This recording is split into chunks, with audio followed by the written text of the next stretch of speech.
श्रीं ह्रीं क्लीं ग्लौं गं गणपतये नमः। वरवरद सर्वजनं मे वशमानय स्वाहा। ॐ ऐं ह्रीं श्रीं श्रीमात्रे नमः। शिवशक्त्यैकरूपिण्यै ॐ नमः शिवाय। ॐ ॐ ॐ ॐ श्रीगुरुभ्यो नमः। ओम श्री मुगलचल्ल वेणुगोपाल दत्तात्रेय नमः। ओम श्रीपाद श्रीवल्लभ स्वामिने नमः। श्रीपादराजो शरणो प्रपद्ये। श्रीपादराजो शरणो प्रपद्ये। श्रीपादराजो शरणो प्रपद्ये। श्रीपाद श्रीवल्लभुలకు జయము జయము। శ్రీపాద శ్రీవల్లభులకు జయము జయము। శ్రీపాద శ్రీవల్లభులకు జయము జయము। దిగంబరా దిగంబరా శ్రీపాద వల్లభ దిగంబరా। దిగంబరా దిగంబరా శ్రీపాద వల్లభ దిగంబరా। దిగంబరా దిగంబరా శ్రీపాద వల్లభ దిగంబరా। సంపూర్ణ శ్రీపాద శ్రీవల్లభ చరితామృతం 38వ అధ్యాయం ప్రారంభం। బగళాముఖి ఆరాధన వివరణ। మేము పీఠికాపురమునకు ప్రయాణముకు దారిలో ఒక బైరాగి తారసపడెను। అతడు ఒక రావి చెట్టు మొదటన కూర్చొని ఉండెను। అతని కన్నులు తేజస్వంతములై ఉండెను। మేము వచ్చునంతలో అతడు మీరు శంకరభట్టు ధర్మగుప్తులు కదా అని ప్రశ్నించాడు। మేము అవునంటిమి। ఈ రావి చెట్టు మొదట్లో కొంతసేపు విశ్రాంతి తీసుకొనుడానని మీ వద్ద శ్రీపాద శ్రీవల్లభుల వారి చర్మపాదుకలున్నవి కదా అని అడిగారు। మేము అవునంటిమి। మీరు ఆ చర్మపాదుకలను నాకిచ్చి నా వద్దనున్న కాలనాగు యొక్క మణిని స్వీకరింపుడనను। మేము సరే అంటిమి। వారితో అయ్యా, నేను శ్రీవారి దివ్య చరిత్రమును వ్రాయు సంకల్పములో నుండగా వారి జీవితంలో ఒక్కొక్క సంవత్సరములోనూ జరిగిన ఒక్కొక్క సంఘటనము చెప్పు। శ్రీచరణుల భక్తులు నాకు తారసిల్లుచుండిరి, దీనికి కారణం ఏమై ఉండులని ప్రశ్నించితి। అంతటా బైరాగి శ్రీపాదుల వారు ఆది భైరవి ఆది భైరవుల సంయుక్త స్వరూపము, కాలమును శాసించు కాలభైరవులు కూడా వారే। వారు కాలస్వరూపులు। కాలపురుషుడు వారి కంటే భిన్నుడు గాడు। వారు మహాకాల స్వరూపము। ఎప్పుడు ఏ సంఘటనను కలిగించవలనో వారికే ఎరుక। అందుచేత అవ్యక్తమున్న శ్రీపాదుల వారి సంకల్ప స్వరూపము పసిగట్టుటకు దేశకాలములలో బందీలుగా ఉన్న ఏ జీవికి నీ సాధ్యము కాదు। దేశకాలములతో ఆడుకునుట వారికి బంతి క్రీడ వంటిది।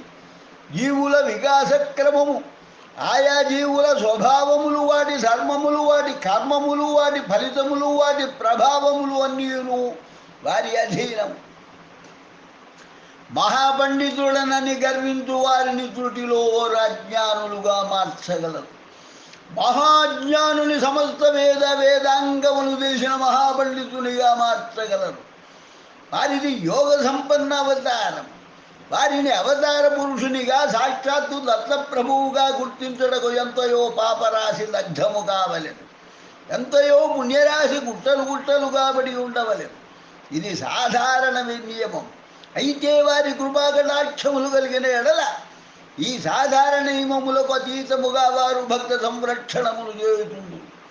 వారు క్షణ క్షణ లీలా విహారి। ఈ వల్లభుల వారి చరితామృతమును అధ్యయనము చేయు వారికి ఒక క్రమమైన పద్ధతిలో వికాస కార్యక్రమము జరుగుతుండు। అందువల్లనే వారి జీవితమునందలి ఒక్కొక్క సంవత్సరములోని కేవలము 1-2 లీలలు మాత్రమే నీకు తెలియజేయబడుటయు, అది కూడా క్రమానుగతముగా తెలియజేయబడుటయు వారి దివ్య లీలలోని అంతర్భాగం। వారు కేవలము ఒక భూగోళము యొక్క వికాసం కొరకే అవతరించిరి అనుకొనుట పొరపాటు। అనేక కోటి బ్రహ్మాండములు అనుక్షణమును సృష్టి స్థితి లయములనందు అందుతున్నది. అటులోని పరిణామక్రమమంతో ఇదును సదా వారి హస్తగతమై ఉన్నది. వారి దివ్యనేత్రముల కనుగొలకులక యందు కోటాను కోట్ల బ్రహ్మాండముల వృద్ధిక్షయములను పొందుచుండును. ఇదియే వారి నిజతత్వము. అసలు నిరాకారముగా నుండడి ఆ పరసత్వము ఆ అవ్యక్తములందు ఏ స్థితిలోనున్నదో తెలియరాని ఆ మహాతత్వము నరాకారముల బీటిగా బులములో అవతరించుటయే ఒక దివ్య లీల. అవతరించిన తదుపరి జరుపు లీలలకు అంతెక్కడిది? వేదములు కూడా వారి గురించి వర్ణించి మౌనమును వహించినవి. వారి యొక్క జ్ఞానము అనంతము, వేదముల జ్ఞానము పరిమితము, వారి శక్తి అనంతము, కరుణ అనంతము. వారు అన్ని దేశములందును అన్ని కాలములందునూ ఉందురు. వారు సత్యమునకు సత్యము, జ్ఞానమునకు జ్ఞానము, అనంతమునకు కూడా అందరాని మహా అనంతం. బగళాముఖి ఉపాసన. నేను వాస్తవమునకు బంగాళదేశవాసి. నేను బగళాముఖి ఆరాధకుడను. ఆమె దశమహావిద్యలలో ఒకటి. యష్టి రూపములో శత్రునాశనము కోరు వారు ఈ దేవిని ఆరాధించదు. అమిష్టి రూపంలో పరమేశ్వరుని యొక్క సంహార శక్తి కూడా బగళాదేవియే. ఈ దేవి ఆరాధనం వల్ల వాక్సిద్ధి కలుగును. అనగా మనోవాక్కాయ కర్మలందు ఏకత్వం వహించి ధర్మబద్ధమైన జీవితమును గడుపు వారు ఏ మాట పలికినను అది సత్యమై తీరు. వాక్కునవు కూడా పరా పశ్యంతి మధ్యమాను భేదములు గలవు. అత్యయుగంలో అవస్థ జగత్తును నాశనము చేయునట్టు భయంకరమైన తుఫాను ఒకటి వచ్చినది. జీవులకు వచ్చిన సంకటమును గాంచి విష్ణు భగవానుడు చింతాగ్రస్తుడాయను. అప్పుడు అతడు తపస్సు చేయగా శ్రీ విద్యా మహాదేవి బగళాముఖి రూపములు ఆవిర్భవించి శ్రీమన్నారాయణకు దర్శనమిచ్చి విధ్వంసమును సృష్టించని ఆ తుఫాన్ను స్తంభింపజేసినది. ఆమెను వైష్ణవీదేవిగా కూడా కొందరు భావించదు. మంగళవారం నాడు చతుర్దశి అర్ధరాత్రి సమయమున ఈమె ఆవిర్భవించినది. ఆమె స్తంభన శక్తి రూపిణి. ఆమె వల్లనే ఆదిత్య మండలం నిలబడి ఉన్నది. అదేవిధంగా స్వర్గం నిలబడి ఉన్నది. యహలోక సుఖములను పరలోక సుఖములను ఆమె ప్రసాదింపగలదు. సాధకుని జీవితంలో అల్లకల్లోలములు రేపడి దుష్టశక్తులను, దురదృష్టములు కలిగించడి అంధశక్తులను, అనగా చీకటి శక్తులను ఈమె స్తంభింపజేసి సాధకుని పురోగతికి అభయదానమును కలిగించు.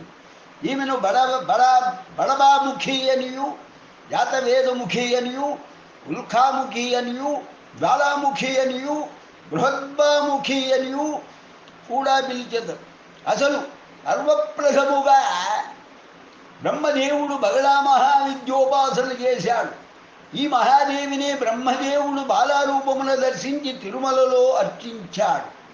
బ్రహ్మ ఈ మూర్తిని శ్రీ పద్మావతి సమేత శ్రీ వెంకటేశ్వరునిగా కూడా అర్చించి బ్రహ్మోత్సవములను వాటికి శ్రీకారం చుట్టినాడు. ఈ మహావిద్యను బ్రహ్మదేవుడు సనకాది మహర్షులకు ఉపదేశించాడు. బ్రహ్మ తరువాత ఈ బగళాముఖిని ఉపాసించిన వారిలో విష్ణువు ముఖ్యుడు. ఆ తరువాత పరశురాముడు కూడా ఈ దేవిని ఉపాసించారు. నేను తీర్థయాత్రలను చేయుచూ పీఠికాపురములకు వచ్చి తిని శ్రీ కుక్కుటేశ్వర దేవస్థానమును దర్శించి తిని అంతట ముద్దులు మూడగట్లు బాలకును గాంచి తిని అని చెప్పాను. ఆ బాలకుడు నాతో, ఓయి నీవు బంగాళదేశము నుండి వచ్చినావని నాకు తెలియదు. నేను చాలా కాలము నుండి ఈ మధ్యకాలం వరకు ఇదే ఆలయంలో స్వయంభూతత్తుడనడి పేర బంధీనయ్యి ఉంటుంది. నాకు తీవ్రముగా ఉక్కబోయుతున్నది, ఊపిరాడుటలేదు. అందుచేత అర్చక స్వాములను నాకు శీతలోపచారములు చేయవలనని కోరిచింది. అందులకు వారు నిరాకరించి గత్యంతరము లేక నేను బయటకు వెళ్ళిపోయేదనంటిది. నీవు వెళ్ళుట కాదు, మేమే నిన్ను వెడలగొట్టేదమని. అందువలన నేను బయటకు వచ్చి స్వల్పకాలమైనది అని నాకు వారి మాటల ఆంతర్యము బోధపడినది.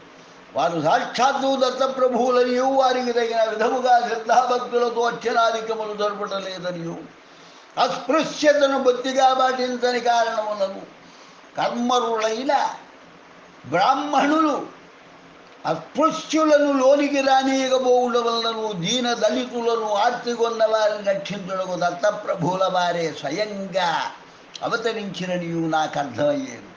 నేను వారిని నా ఇష్టదేవతా రూపమున దర్శనమిచ్చి నన్ను ధన్యుడనరింపుడు అని కోరిచింది. ఆ మహాప్రభువు మందహాసము చేసింది. నేను శ్రీ బగళా మహాదేవిని దర్శించి తిని ఆ మహాతేజస్సులు ఈ చర్మచక్షువులు చూడజాలవు. నేను ముఖ్యపోయింది. అక్కడున్న కొంతమంది దయగలవారు నన్ను అక్కడే నేనున్న ఒక చెట్టు నీడన చాపవేసి పండు కనబెట్టింది. అస్తవు మనకు నాకు వచ్చినది ముఖ్య కాదు, వారు బ్రహ్మానందానుభూతిని ఇచ్చిరి. ఆ దివ్యానందమును అనుభవించుటకు అష్టదినముల పర్యంతము నేను అట్లే ఉంటుంది. నాడీ చలనము హృదయ స్పందనము లేదు. ఊరిలోని వారికి నా స్థితి ఏమో తెలియరాకుండెను. బైరాగి విషయం నా విషయం బీడిగాపురంలో గగ్గోలు పుట్టించినది. ఎవరు బ్రాహ్మణ బైరాగి శ్రీ కుకుటేశ్వర ఆలయంలోని ప్రవేశించిననియు స్వయంభూదత్తుని దర్శించిననియు అతడు క్షుద్ర మాంత్రికుడై ఉండటం వలన తన క్షుద్ర శక్తిని కుకుటేశ్వరుని మీదను స్వయంభూదత్తుని మీదను ప్రయోగించుటకు సమకట్టననియు అత్యక స్వాముల నియమనిష్టల వలన కుకుటేశ్వరుని శక్తి స్వయంభూదత్తుని శక్తి క్షీణతనొందక అట్లే నిలుతుండెననియు అందుచేత వ్యతిరేక ఫలితములనిచ్చి ఈ బైరాగి మూర్ఛపీడితుడై నాడీ స్పందనము హృదయ స్పందనము లేకబడి ఉన్నాడనియు ప్రచారము పొందుకొనేను. సాధారణంగా వదంతులు క్షణంలో వ్యాపించు. సత్యములు అసత్యముగను అసత్యములు సత్యముగను వ్యాఖ్యానించి ఇతరులను నమ్మించుటలో అక్కడి జనులు బహుచతురులు. ఈ చతురుల మధ్యన అవతరించిన శ్రీపాద శ్రీవల్లభులు వీరందరికంటేనూ బహుచతురులు. ఇచ్చట జరుగు విషయములన్నీ వారికి బహు వినోదముగా నుండును. వారు నిత్య వినోదులు, దివ్య వినోదులు. అర్చక స్వాములకు పీఠికాపురంలో ఘనత పెరిగిపోయారు. వారి నియమనిష్టల వలన క్షుద్ర మాంత్రికుడకుడు మూర్ఛితుడై శవము వలెబడి ఉండెననియు వారిని ఆశ్రయించుట వలన సమస్త అరిష్టములు తొలగిపోవుననియు వారి చేత విశేష పూజలు చేయించిన ఎడల ఇతోధిక శ్రేయస్సు కలుగుననియు ప్రచారం ఒకటి బయలుదేరు. అర్చక స్వాములచే పూజలు ఆరంభింపబడి బ్రాహ్మణోత్తములకు భూరి సంభావనీయబడుతుంటారు. ఇంతలో అర్చక స్వాములలో కలవరం ఒకటి బయలుదేరు. వారు రెక్కలు ముక్కలు చేసుకొని స్వయంభూతత్తునికి కుక్కుటేశ్వరునికి అర్చనలు చేయుతుండే. అందువల్ల వారికి బహువిధములైన స్వయంపాకములతో సహా భూరి లక్షణములు ఇయ్యబడుతుండు. అయితే ఇంటికి తెచ్చుకున్న ధనములు వారు పెట్టెలో పెట్టుకుని ఉండగా తెల్లవారు సరిగా మాయమవుతుండేది. అందరికీ అర్చనలు చేయటకు ఒప్పుకునడం వల్ల విధిగా చేయవలసి ఉండేది. అయితే వారి సంపాదన వల్ల ధనం మాత్రం మాయమవుతుండేది. అంతేకాకుండా బహువిధములైన స్వయంపాకములు చాలా సమృద్ధిగా ఇయ్యబడినను బ్రాహ్మణులు తాము ఇదివరకు తినుదానికంటే ఎక్కువ రెట్లు భోజనము చేసినను వారు చాలా నీరసముగాను అలసడగాను అవుతుంది. ఒకవైపున నీరసం, మరి ఒక్క వైపు ధనమదృశ్యమవుటను మిక్కిలి వింతగా ఉంటారు. విషయములు ఈ రకంగా జరుగుతున్నవని వారి యథార్థములు వచించిన వేళ వారే ఇబ్బందికర పరిస్థితుల్లో పడతారు. అర్చక స్వాములు చాలా గొప్ప నియమనిష్టలు గలవారనియు గొప్ప మంత్రతంత్ర శాస్త్రవేత్తలనియు ప్రచారములో సమయమున వారు ఈ విధంగా యక్షిణీ ప్రభావమునకు లోనైనారన్నది విషయము బయటకు పొక్కినచో ఉన్న మర్యాదగా స్థాపో. అందుచేత బ్రాహ్మణులు ఎవరికి చెప్పకుండా ఈ విషయములను వారి మనస్సులోనే దాచుకొని ఉండి మూర్ఛితుడైన బైరాగిని చచ్చి ఉన్నాడో బ్రతి ఉన్నాడో తేల్చి చచ్చినేల దహనము చేయవలనని నిర్ణయించి ఈ విషయమును ఈ బాపనార్యుల వద్ద నుంచి అంతటా బాపనార్యులు బైరాగి శరీరమును పరీక్షించి ఇతను వర్ణించలేదనియు మూర్ఛను కూడా పొందలేదనియు ఇతడు ఒక రకమైన సమాధి స్థితిలో ఉన్నాడనియు తేల్చి చెప్పింది. బాపనార్యుల మాటలు ఖాతరు చేయకుండగా ఈ బైరాగి దహనం చేసిన ఎడల లక్ష్మీ దోషము నివారణమగునని కొందరు తలచిరి. మరికొందరు శవదహనము చేసిన తదుపరి బైరాగి యొక్క శక్తులు మరింత విజృంభించి మరిన్ని అరిష్టములను సృష్టించునని చెప్పింది. కేవలము శ్రీపాదుల వారి విచిత్ర సంకల్పం వల్ల నా శరీరము దహింపబడలేదు. 8 రోజుల తరువాత నేను ప్రకృతిస్థుడనైతిని. శ్రీపాదుల వారు తన దివ్య శ్రీహస్తములతో అసమస్తక సంయోగము చేసి నాకు బ్రాహ్మణులు ఎవ్వరూ భిక్షనీయరై ఈ శ్రీపీఠికాపురంలోని గొల్లల ఎంట నాకు నివాసమును భిక్షయు ఏర్పాటు చేయబడినది. నేను కులము పట్టింపులను పాటింపకపోవడచి గొల్లలందరూ నాకు చాలా ఆత్మీయులైంది. ఆ గొల్లల్లో ఒక గొల్ల వనిత పేరు లక్ష్మి. తన భర్త ఆమెను ఎంతో ప్రేమగా చూసుకునేవాడు. అతడు ఆ గొల్లలందరికీ పెద్ద ఒకటే కాక కులములో వచ్చేటి తగాదాలను పరిష్కరించుటకు న్యాయ నిర్ణీతగా వ్యవహరించడివాడు. వయస్సులో చిన్నవాడైనను అతడు విద్యావంతుడవుడిచే ఆస్తుల బట్టీలను చదువుటయు దానిలో వ్రాయబడిన విధానము ప్రకారము పంపకములను చేయుటయు భూములకు సంబంధించిన లిఖిత వ్యవహారములు చేయుటయు మున్నగు పనులను చేయుచుండేరు. అందుచేత అతనిని ఆ కులస్థులు వయస్సుతో నిమిత్తం లేకుండా పెద్దగా ఎన్నుకొనిది.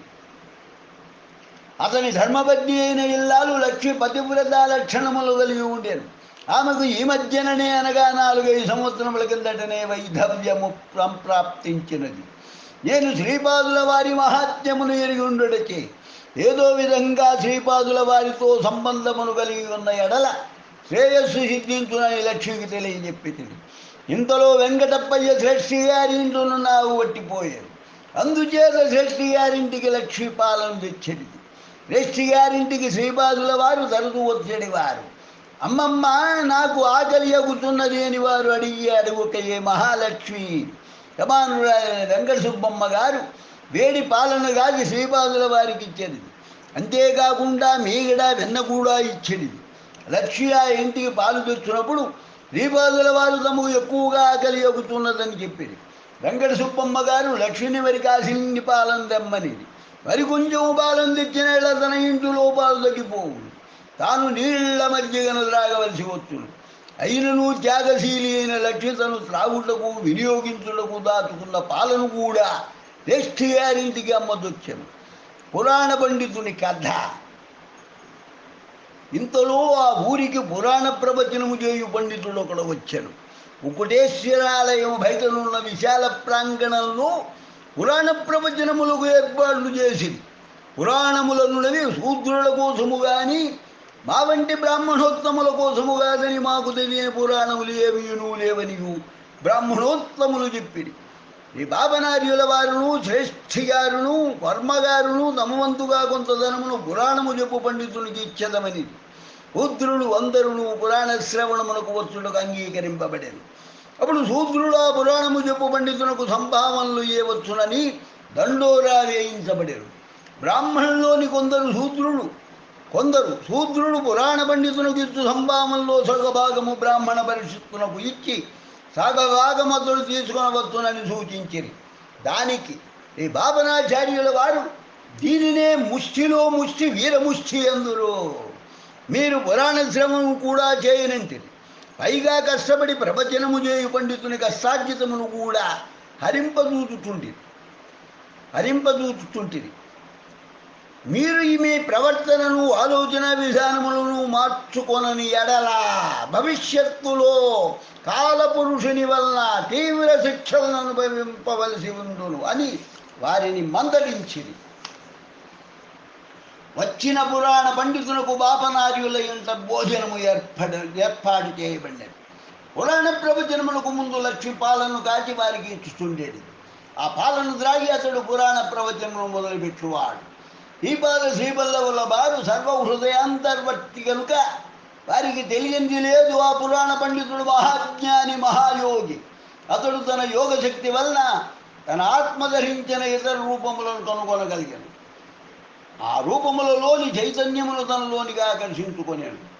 అతడు ఇప్పుడు ఒక బ్రాహ్మణ జమీందారుల ఇంటున్న 4 నెలల పసిబాలునిలో తన ఆత్మను కనుగొనేను. లక్ష్మి తనకు పాలన సందర్భమున ఆమెను యోగ దృష్టితో చూడగా తన ఆత్మయే లక్ష్మి మరుజన్మమున లక్ష్మికి భర్తగా ఉండునని తెలుసుకొనేను. అనగా పసిబాలుడే లక్ష్మి మరుజన్మమున లక్ష్మికి ఆ పసిబాలుడే లక్ష్మి మరుజన్మమున లక్ష్మికి భర్తగా గలడని తెలియచున్నది. ఆత్మ యొక్క పురుష రూపములన్నీ మూలతత్వముగా ఉన్న పండితునిలో ఇదివరకే ఐక్యమై ఉన్నవి. తన యొక్క శక్తి రూపములు ఏమైపోయినాయని యోగ దృష్టితో చూడగా తన స్త్రీ రూపములకు మూలతత్వము లక్ష్మి అని గ్రహించాడు. అంతేగాక తన యొక్క స్త్రీతత్వములన్నీ లక్ష్మిలో విలీనమైపోయి ఉండుటను కూడా గమనించాడు. లక్ష్మికి తన భర్త యందు మక్కువ మెండు. తన భర్త యొక్క చైతన్యము భూత శరీరమును విడిచిపెట్టి రాలేదని ఆమెకు అర్థమయ్యాడు. అనేక పర్యాయములు ఆమె తన భర్త యొక్క రూపము తనకు ప్రక్కగా నిలిచి ఉండటను గాంచెను. విరజా నదిని దాటుటకు గోదానము చేయదు. గోమాత కూడా తన భర్తలు విరజా నదిని దాటించి క్షేమంగా భూలోకమున మరొక గోవుగా జన్మించనని తెలుసుకోలేదు. కారణమేమనగా ఆమెకు గోమాత కూడా దర్శనమైంది. విరజా నదిని దాటిన లక్ష్మి యొక్క భర్త యొక్క చైతన్యము తన మూలతత్వమైన పురాణ పండితులలో లీనమై ఉన్నదనే విషయము సర్వజ్ఞులైన శ్రీపాదుల వారికి అవగతము. అయితే ఆ పండితుడు వీటిగాపురమున ఉన్న కర్మ రుణానుబంధములను పూర్తి చేసుకొని వారితో పాటు తన ఆత్మ ధరించిన ఇతర రూపముల కర్మలను కూడా తన యోగశక్తి వల్ల హరింపజేసుకొని పరమేశ్వరులు ఐక్యమవల్లని నిశ్చయించుకొని వీటికాపురములకు వచ్చాడు.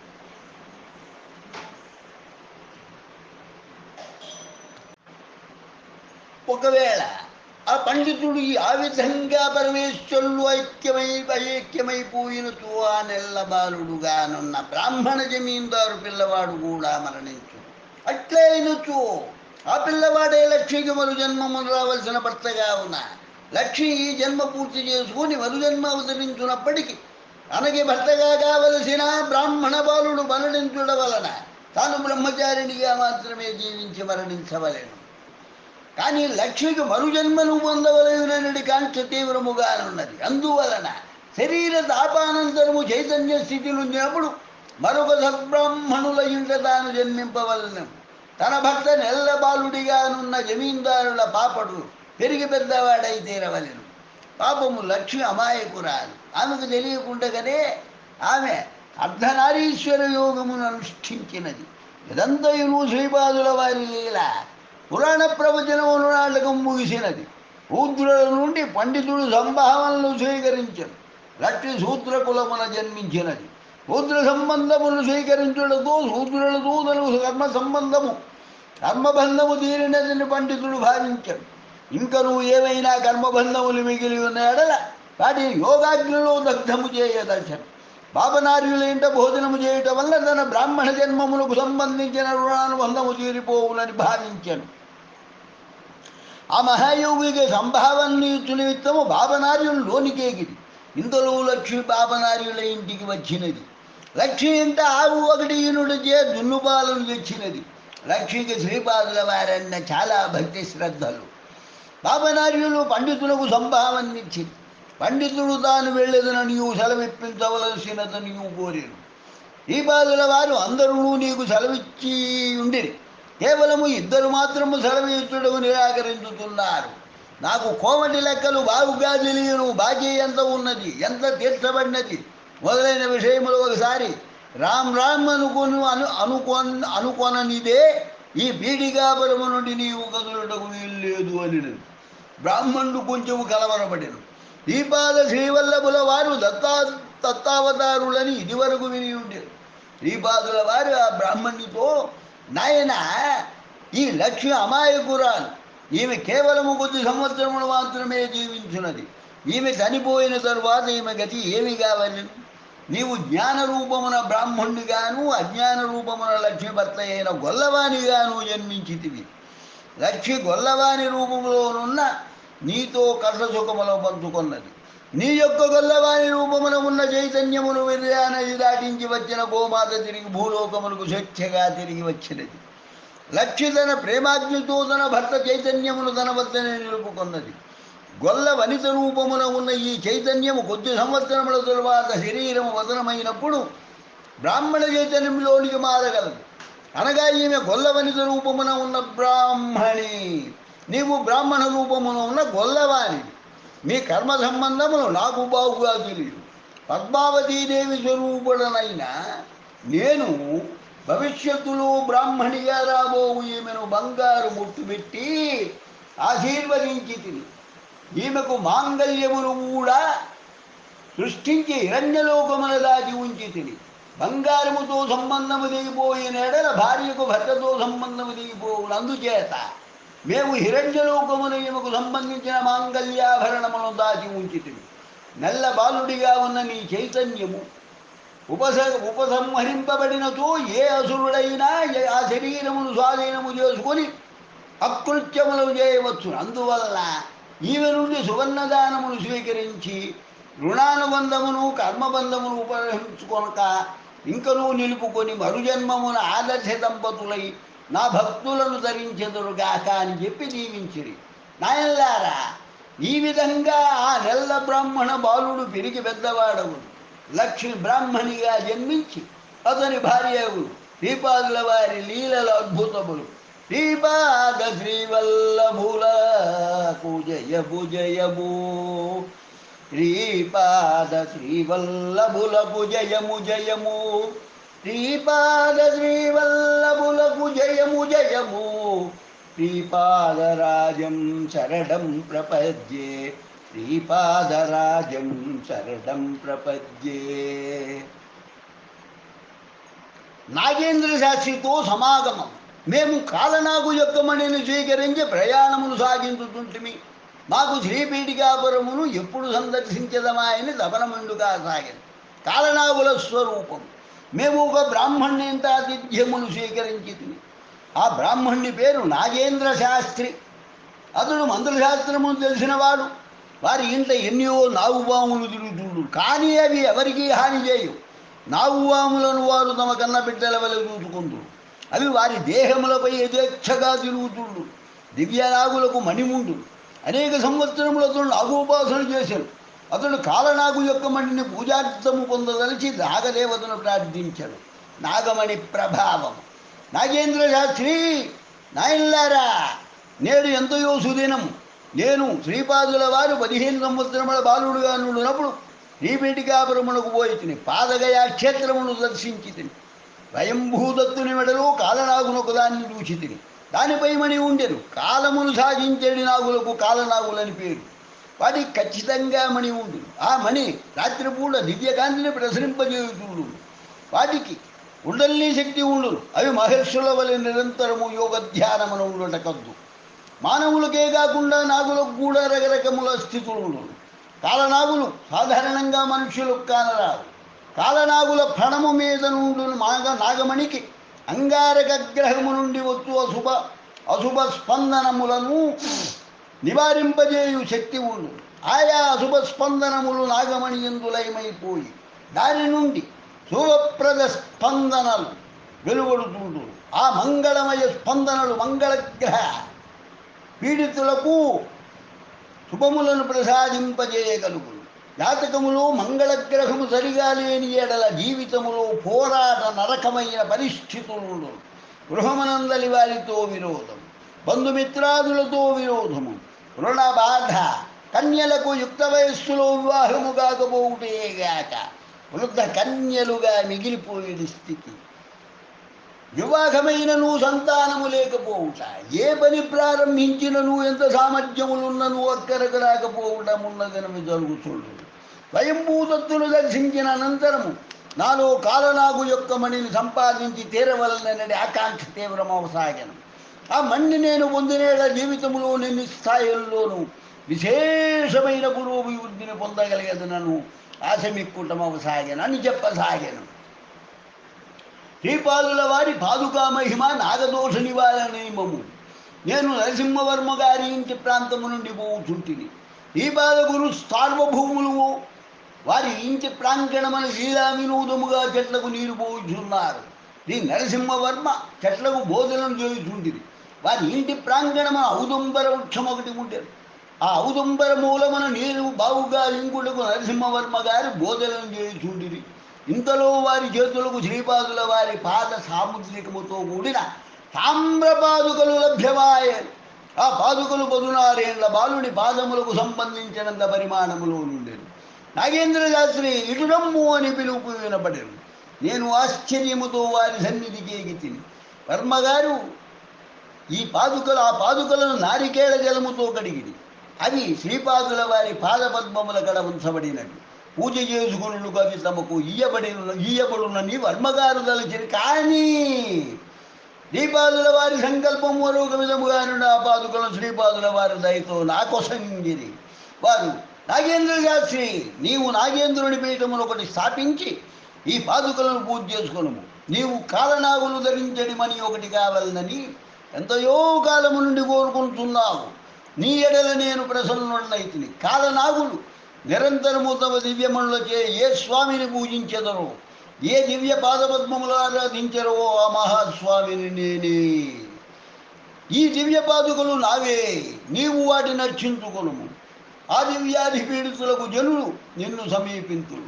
నీవు ఈ పాదుకలను అర్చించి వారికి తీర్థములు ఇచ్చినట్లా అవి నివారింపబడు. సమస్త విధములైన నాగదోషములు హరింపబడు.